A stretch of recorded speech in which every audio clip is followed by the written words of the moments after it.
So yun o, proof and evidences. Ebidensya, pruweba, resibo.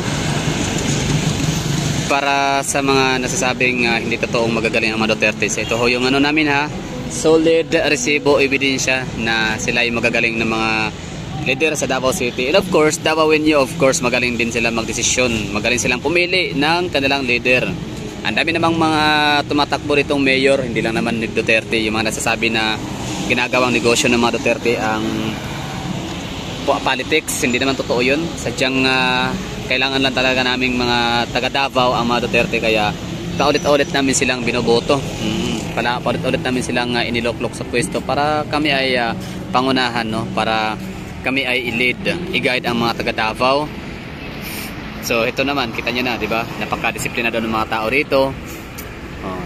Ano lang, chill lang, relax, kalmado, kampante, komportable ang mga taga Davao. Kita nyo naman sa mga hitsura ng mga mahahagip ng ating camera, di ba? So ano sila, nag-i-enjoy, no? Ito pera ng bayan, pera ng taong bayan yan. That's taxpayers money. So ginawang ang pera ginawang linear park, di ba? Nilagyan ng mga pailaw, merong safe lane para sa mga sidewalk, may mga para sa mga pedestrians, at ito naman para sa mga cyclists, no? Ito naman para sa mga four-wheel vehicles. Diba? So ang galing, no? Pera ng taong bayan, ginawang ganito. Mapapakinabangan ng lahat, bata, matanda, babae, lalaki, for all walks of life. Diba? Hindi kagaya ng mga sila Saldico, for example, hindi kagaya kila Martin Romualdez, hindi kagaya sa mga Dilawan, Pinklawan, na mga kagaya sa Rizal Tiveros, sila Dilima, Trillanes, Lini Robredo, na ang ingay, mambatikos sa mga Duterte, wala naman silang gawa. Wala naman silang mga napatunayang meron silang nagawang magandang proyekto, no, na napakinabangan ng mas nakararami. Dito sa Davao City pa lang, we have 2 million populations. So sobrang sapat na yun para masabi nating magaling talaga na leader ang mga Duterte, kasi nga na servisyohan nila ng maayos yung mga citizens na yun, no? Ganun kadaming Pilipino. Ano? Mga Pilipino, lakad, jogging, tambay, selfie. So lahat kami nag-i-enjoy. Nai-enjoy namin, no? Nasusulit namin yung pera ng taong bayan, taxpayers money. No? Kasi hindi ginaya ng mga, or hindi kagaya kasi sa mga hindi kagaya ang mga Duterte, hindi kagaya kay Saldico, kay Martin Romualdez, kay JJ Suarez, hindi kagaya kay Benny Abante, hindi kagaya kila basta yung yung mga taga-tuwad ko. Hindi kagaya kila Martin Bongbong Marcos. Hindi kagaya sa mga mga nabanggit kong mga NPA na puro lang ngak-ngak ngaw-ngaw sa social media, sa media. Na magaling sila. Wala naman silang napatunayan, wala naman silang mga resibong kagaya nito. Kaganda. 'Di ba? Na ori ng pamumuhay. Kita mo mga tao dito, chill lang, no? Minding their own businesses. Walang katakot-takot na gaya niyan habang nagse-cellphone, pwedeng haplutin, 'di ba? Pwedeng kuhanin. Akin ng cellphone mo, takbo. Walang ganon dito sa Davao. So Duterte, kaya kung ikaw dyan nanonood, hindi ka taga Davao, ikaw ay taga ibang lugar sa Pilipinas, tapos medyo may pag-aalangan ka pa sa mga Duterte, or hindi ka pa ganun ka 100% convinced, okay lang yan, no? I got you, kasi hindi ka naman talaga taga Davao, hindi ka dito lumaki, hindi mo na witness yung transformation ng aming syudad from Nicaragua. basta pangit siya na lugar talaga. Also yung mataas yung crime rates dati, mga heinous crimes, no? Pero ngayon napaka-komportable na namin mamuhay dito, maglakad, maglakwatsa, tatambay, magre-relax. As in kita niyo naman talaga sa itsura ng mga tao dito, di ba? So okay lang yan na hindi pa kayo 100% convinced, although maka-Duterte na kayo, isa kayo sa bumoto sa mga Duterte at tumahanga at sinishare nyo ang mga magandang balita tungkol sa mga Duterte, but still hindi pa rin kayo convinced. Hindi pa rin kayo ganun ka 100% na kagaya sa amin, no? Na fully baptized as Dutertean sa fully baptized. Hindi, kasi kami mga taga Davao, kahit pasabi natin na wala kaming, for example ako, pwede naman akong wala akong politika, wala akong political color, pero minsan kasi nakaka-challenge or parang parang na-challenge ka. Dahil nga sa masyadong pinagdiinan ng mga kalaban ng mga Duterte haters itong mga Duterte family.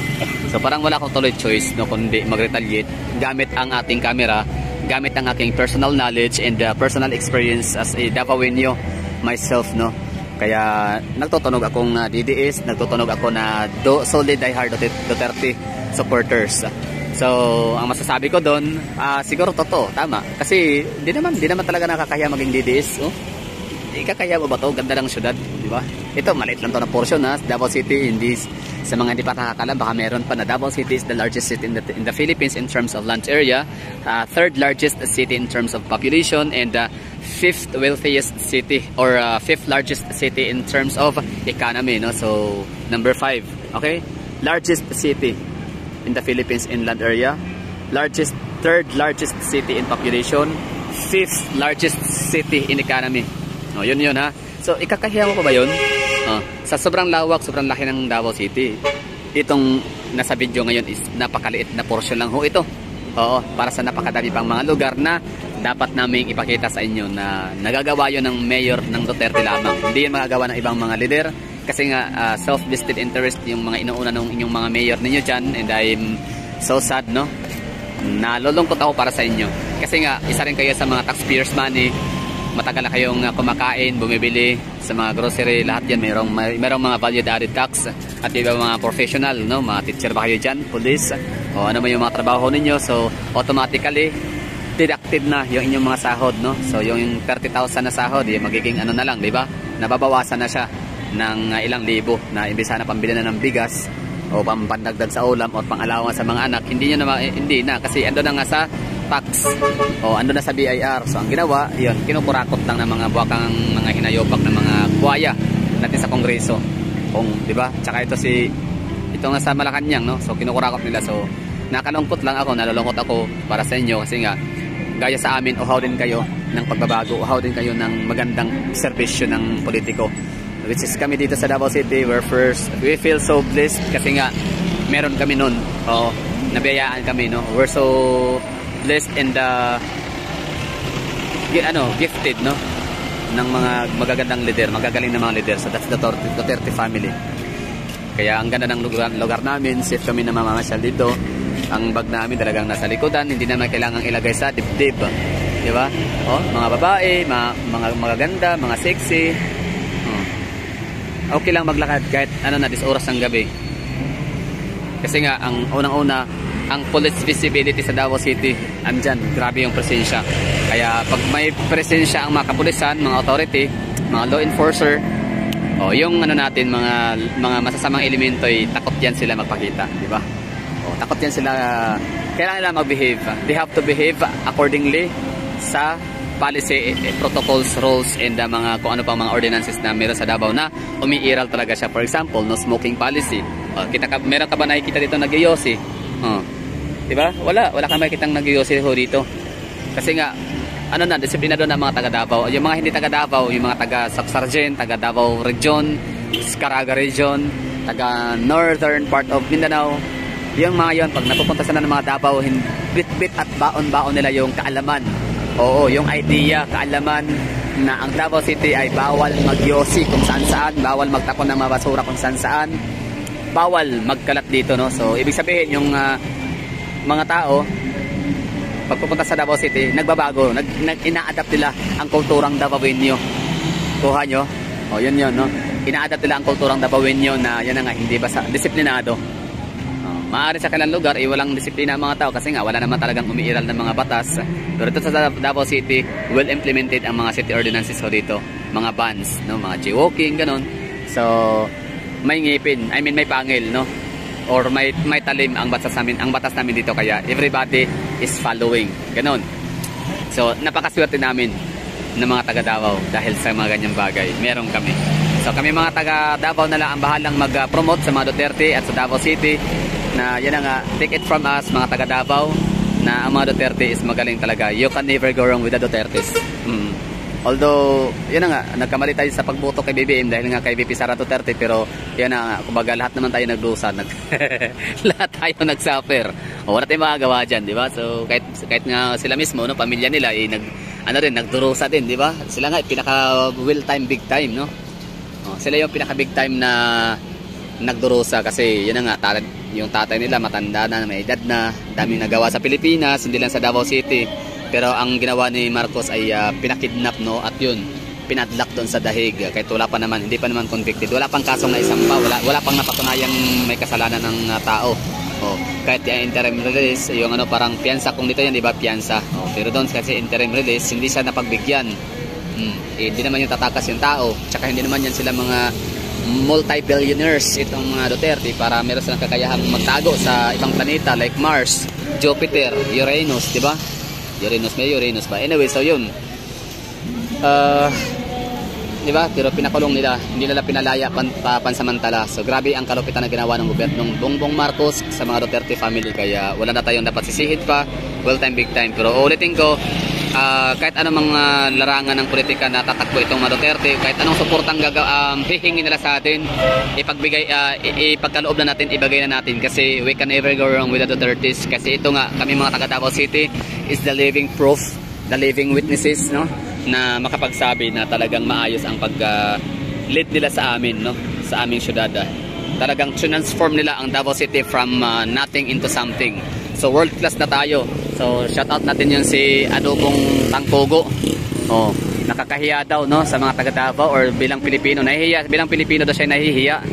Kasi daw tayo mga taga Davao, kami mga taga Davao ay para daw kami mga ignorante. Tapos so asa na ba tayo, no? So na-interrupt tayo. Okay, so yun lang, bali sabi niya, tsaka Bisaya yun, no, ito kung taga-san siya. So maaring Visayas, Mindanao, no, maaring taga Visayas o taga Mindanao. Na sabi nga niya ay wag daw sabihin na ang Davao City buses ay world class kasi daw nakakahiya, hindi daw totoo yun, hindi daw pang world class. Ignorante lang daw ang mga taga Davao. Ignorante?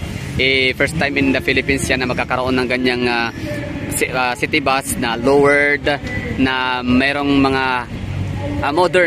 modern high-tech, high-end, modern and high technology features, no. For example nga, meron siyang ramp para sa mga PWD, yung mga naka-wheelchair. Meron siyang press the stop button, hindi na kailangan sabihin pa na para, dito lang bababa, kasi meron siyang stop button. And meron din siyang nag-a-announce, no, na we're arriving Coastal Road bus station, ganon, parang LRT ba. Wala namang ganyan sa BGC, wala namang ganyan sa EDSA, walang ganyan sa Quezon City. May mga buses sila na yan ang mga shuttle buses, so free rides din ang iba, pero yung buses nila common. Hindi yung kagaya dyan na bago, modern, hindi gaya niya na hindi ka pwedeng huminto kung saan lang, di ba? So ibig sabihin, just like Singapore, parang abroad na din, di ba? Sabi nga, may para Singapore, Hong Kong, Qatar, Dubai, kung saan na lang, international. So masasabi natin na world class ang Davao City, di ba? Hindi lang dahil sa city bus, kundi sa features na meron ang Davao City. For example, underground cabling system. Maliban sa Iloilo na I don't know kung ginaya, pero syempre isa yan sa masasabi natin na parang inspirasyon siguro. I don't know, no? Baka nagiging inspirasyon ng Iloilo City, ang Davao City, na na-achieve natin dito na magkaroon ng at least 3 kalye na maibaon yung mga gawad ng kuryente. So we have at least 3 streets na underground cabling system na siya, di ba? So in fairness at Iloilo, I mean congratulations, kasi meron na silang kahit paano isang kalye na that's the tinawag nilang Kalye Real. Kalye Real. Tama, Kalye Real, no? So underground cabling system na sila. And pagkakaalam ko, balita ko, itong Pasig City and Cebu City is meron natin silang parang ginagawa, no, underground cabling system ongoing daw. Congratulations, no? So at least hindi lang dapat sila magkakaroon nun, kundi maging yung mga syudad na nabanggit ay meron na rin. Tsaka parang somewhere in Divisoria yata sa City of Manila, parang meron na rin silang underground cabling system. So yun, kaya Adobong Tangpogo, shout out to sa'yo dyan, sir. Hindi kita muna blinak kasi parang okay lang, parang okay lang din naman. Naiintindihan ko naman ang iyong nararamdaman. Kahit paano, no? Pwede kong sabihin ko lang pakialam sa nararamdaman mo, pero iintindihin ko na lang muna na isa kang Pilipinong frustrated, no? At kinakahiya mo ang iyong sarili. Sariling pagka-Pilipino, kasi nga siguro andyan ka sa abroad at siguro binubuli ka ng mga kababayan, kasamahan mo man nasa trabaho iba't ibang lahi. So parang ayaw mo nang magbuhat ng kasi nga pag sinabing Pilipinas, corruption, pag sinabing Pilipinas, pagkahirapan, pag sinabing Pilipinas, trash, garbages, slums,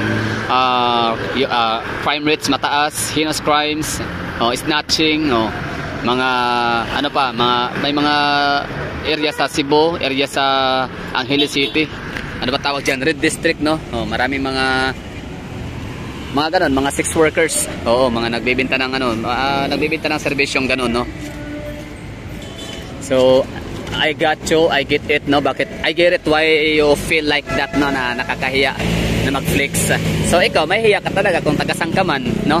Kung hindi ka taga Davao, for sure, mahihiya ka sa pagiging Pilipino mo. Kung pagiging tagasang ka man sa dito sa Pilipinas, kasi nga wala kang ganito, wala kayong ganitong mga proyekto or mga facilities and amenities sa inyong syudad or pook or baryo, no? Kasi bobo nga kayo mga botante, binoboto nyo yung mayor ninyong walang kwenta. O nagpapauto kayo sa inyong mga congressman. O tumatanggap siguro yung pamilya mo ng ano ng taon nito, yung 3,000, 1,000 as a vote buying. O ibobo kasi kayo ng mga botante ha, tangkogong ano yun? Adobong tangkogo. O huwag kasi kayong bobo. Idi sana yung mayor ho ninyo gaya sa mga Duterte sana ang quality na hinahanap ninyo. Idi sana magkakaroon kayo ng napakagandang linear park. O di ba? Magkakaroon sana kayo ng peace of mind habang naglalakad ang inyong asawa, anak, di ba? Or yung misis, di ba? O basta yun, yung pamilya, magkakaroon sana kayo ng peace of mind habang naglalakad. Tingnan mo mga tao dito, di ba? Naglalakad to. Napaka-careless ng kanilang mga cellphone. Oh, yan si ma'am, oh, example ha. Ayan, yung naka brown, oh, si ma'am, di ba? Sa ibang lugar yan, pwede yung ano yan, i-snatch yung kanyang bit-bit na cellphone, no? Nasa kamay niya lang, oh. Siyempre, maganda rin si ma'am. Pwede rin yung ano, isako, ilagay sa yung ikikidnap, di ba? Which is nangyayari yan sa Los Baños, UP Los Baños sa Laguna. O ganyan, totoo yan, no? Na kinabukasan, basta na lang bubulagta, makikita yung mga estudyante pa naman, mga working student, yung iba naman ay mga scholars. So, university scholars, no? So, kinabukasan, yun, tinangay na ng mga adik at, yun, natagpo ang walang buhay. Di ba? Yung nakawawa, di ba? Grabe, ang ano, tayo pa naman mga Pilipino, napaka family oriented natin. So, yung mga ganun kaganapan or mga events sa buhay, sa mangyayaring hindi maganda sa family members natin, sobrang sakit ho nun. Di ba? So dito sa Davao, kita mo, ang mga magulang ng mga taga-ibang rehiyon dito sa Mindanao ay pinili nilang dito paaralin ang mga anak nila sa UIC, University of Immaculate Conception, Assumption of Davao, sa may Holy Cross of Davao, Holy Child, St. Patiniri Davao University, University of Mindanao, Brookshire, San Pedro College. Dito nila pinapaaral, maraming kolehiyo dito, maraming mga universities. Dito nila pinaaral, no? Kasi nga maliban doon sa magandang world class din, no? World class ang standard of teaching ng ano dito ng mga universities sa Davao City ay world class at saka safe din ang mga anak nila dito. Kasi nga meron kami ditong pinapairal na Lake Urban during 1 AM, no? So mag-aalak man, magwawalwalan man yung mga anak nilang mga estudyante by the pagsasapit ng 12 midnight, ay the last call na yon, no? Kailangan na mag-order na dahil pagka-alauna bawal na mabenta ng alak at magsasarado na ang mga establishments at magsiuwian ang mga estudyante. Makatulog pa, meron pa silang oras para matulog, di ba? O uwi muna sila, bangkiruhan muna sila by alas 2. O tanggal na yung kahit paano yung kalanguan nila, di ba? O alas 3 tulog, 4, 5, 6, 7, 8, 9. O tama, 9, 10, 11 gising at pagkatapos ng 8 hour 11 yung pasok nila alauna ng madaling ng hapon o alas 12 ng tanghali. O di yung anak nila kahit nagwawalwal may limit. In short, may disiplina, di ba? Hindi kagaya sa ibang lugar na magdamagan, walwalan, magdamagan, ubusan ng pera, ubusan ng enerhiya, di ba? Magagahasa pa pagkatapos. O dito sa Davao, walang ganun. Wala kang maririnig dito ng mga lasing na pinagtripan. Pinagtripan ng ginangbang, ganun, no? Pinagtripan ng mga magbabarkadang mga tarantado din.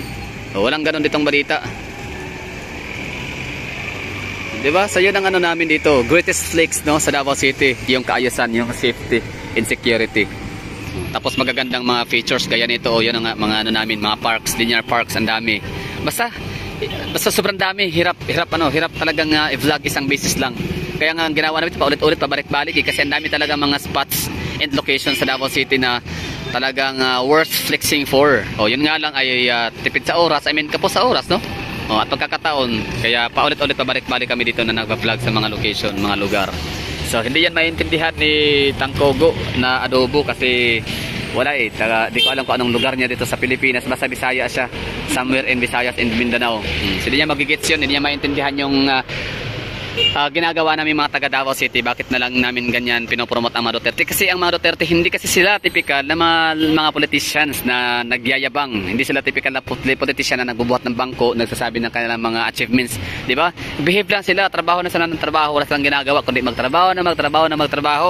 Silently working ang mga yan, sa totoo lang. Hindi nyo, dito sa Davao, sa totoo lang, consistent, kasi kita mo ito si Kong Pulong Duterte. Tinan mo si tawag dito si Basti, Mayor Basti, di ba? Ang galing, di ba? Wala sila sinabing ganito, may ganyan, no? Tsaka na sila nagsasalita kapag kaandyan na. Oh, for example, andyan na yung basis, di ba? Tsaka na sila nagpa-press conference. Tsaka nagsalita sa stage. Ganun yun. Ganun ang mga Duterte. So kami na, ang mga taga Davao, sila yung gumawa, kami na yung nagsasalita. Parang ganun yun. Oh. So, gumagawa sila ng trabaho nila at kami na yung nagbabalita. Di ba? Kami yung nagpa-publish, sila yung naggumagawa. So yun lang, hindi mo maintindihan ha, adobong tangkogo. Paano kasi hindi ka makakarelate kasi bobo nga kayo, mga botante kayo sa lugar ninyo, sa inyong probinsya o munisipyo, kung saan mang syudad kayo sa Pilipinas. That would be all. Thank you for watching. Bye bye. Endingats. Have a great day ahead. Ingat-ingat ha, kasi mag-aantay pa tayo ng 2028. Lasapin natin ang tagumpay bilang Pilipino. Duterte all the way.